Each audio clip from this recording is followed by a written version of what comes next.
If you want to see how I've achieved this look, then keep on watching. I have very oily skin, so I love Danessa Myricks primers because I feel like she really did her big one for the oily girls.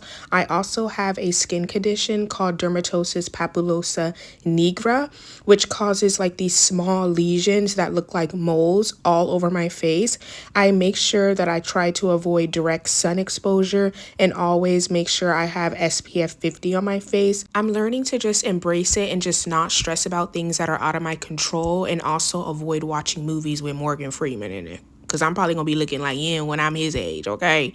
Anyways, you guys, I was scrolling through my camera roll and I came across my birthday pictures from last year and I compared it to this year, and I did a side by side, and I was shocked at how far I've come. Let me just clock my own tea really quick. I was overeating and using food as a means of comfort, and in turn it manifested in the appearance of my skin. You guys, I was bloated, had stress bumps, hyperpigmentation, and I thought makeup was just a quick fix. And the worst part about it, you guys, is I started to compare myself to other women that I see on social media, just scrolling through TikTok, and I noticed that they were putting in the work and investing in themselves, and I became inspired because if they can do it, then why can't I? And I started to be more intentional about what I eat, and especially watching my sugar intake, and slowly but surely I noticed a huge difference, and especially educating myself on skincare and the order of skincare to avoid destroying my skin barrier. But the bottom line is this: sustainable, lasting change can only happen when you get to the root of your issues. And throughout my 20s, I had a bad habit